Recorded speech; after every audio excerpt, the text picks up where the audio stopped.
ഇപ്പച്ചക്ക് കഴിയുന്നില്ല. ഇപ്പൊക്ക് രോഗം ബാധിച്ചോണ്ട് ഛർദിച്ച് രക്തം ഛർദിച്ചോണ്ടാണ് നിൽക്കുന്നത്. ഇപ്പൊ രാവിലെ എണീക്കുമ്പോ രക്തം ഛർദിച്ചോണ്ടാണ് എണീക്കുന്നത്. വയറ് പൊട്ടാണ് എന്നും നീര് കുത്തിയെടുക്കുകയാണെങ്കിൽ ഹോസ്പിറ്റലിൽ പോയിട്ട് ഇതൊന്നും ആരും ഞങ്ങൾ അറിയിച്ചില്ല. ഇനി ഞങ്ങൾക്ക് വൃത്തിയില്ല.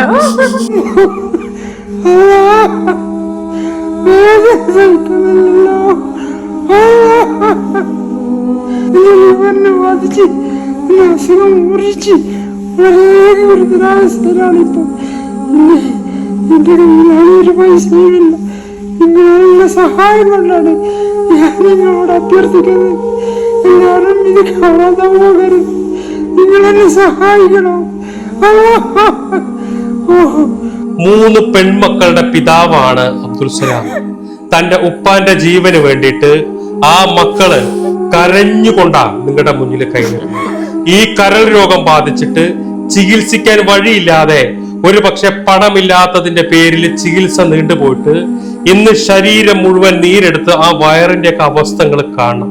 ഇത്രയും വേദന സഹിച്ച് ജീവിക്കുന്ന ഒരു മനുഷ്യൻ രാവിലെ എഴുന്നേൽക്കുമ്പോ ചോര ഛർദിച്ചിട്ട് കിടക്കുന്ന പായയിലൊക്കെ രക്തം കാണാം. ആ ഒരവസ്ഥയിലേക്ക് ഒരു മനുഷ്യൻ വേദനിച്ച് ഇല്ലാതാവുന്ന ഒരു സാഹചര്യം. 8 വർഷം ഒമാനിൽ പ്രവാസിയായിരുന്ന ഒരു മനുഷ്യനാണ്. പിന്നീട് അസുഖം ബാധിച്ച് നാട്ടിലേക്ക് വന്നിട്ട് ഇവിടെ ഒരു ചായക്കട നടത്തിയിട്ട് തന്റെ രോഗം പോലും വകവെക്കാതെ തന്റെ കുടുംബത്തിന് വേണ്ടി പ്രയത്നിച്ച ഒരു മനുഷ്യൻ, മക്കളെ കെട്ടിക്കാനും മക്കളെ പഠിപ്പിക്കാനുമായിട്ട് തന്റെ വേദനകൾ മറന്നുപോയ ഒരു മനുഷ്യൻ ഇന്ന് ഈ ഒരു അവസ്ഥയിൽ മരണക്കിടക്കയിൽ കിടക്കാം. മലപ്പുറം ജില്ലയിലെ കീഴുപറമ്പ് പഞ്ചായത്തിലെ അബ്ദുൽ സലാം എന്ന് പറയുന്ന നമ്മുടെ പ്രിയപ്പെട്ട സഹോദരന് വേണ്ടിയിട്ട് ഒരു നാട് മുഴുവൻ നിങ്ങളുടെ മുന്നിലേക്ക് എത്തിയിരിക്കുകയാണ്. എത്രയും പെട്ടെന്ന് അദ്ദേഹത്തിന്റെ കരൾ മാറ്റിവെക്കാൻ വേണ്ടിയിട്ട് നിങ്ങൾ എല്ലാവരും സഹായിക്കണം എന്ന് അഭ്യർത്ഥിക്കുകയാണ്. അദ്ദേഹത്തിന് വേണ്ടി രൂപീകരിച്ച കമ്മിറ്റിയും ബന്ധപ്പെട്ട ആളുകളൊക്കെയാണ് നിങ്ങളുടെ മുന്നിലേക്ക് എത്തിയിട്ടുള്ളത്. ഈ വീഡിയോ കാണുന്ന എല്ലാവരും ഇത് നിങ്ങളുടെ ഫ്രണ്ട്സ്, ഫാമിലി ഗ്രൂപ്പുകളിലേക്കൊക്കെ ഒന്ന് ഷെയർ ചെയ്തിട്ട് എത്രയും പെട്ടെന്ന് ആ മനുഷ്യന്റെ അബ്ദുൽ സലാമിന്റെ കരൾ മാറ്റിവെക്കാൻ നിങ്ങളെല്ലാവരും ഞങ്ങളോടൊപ്പം നിൽക്കണമെന്ന് അഭ്യർത്ഥിക്കുകയാണ്.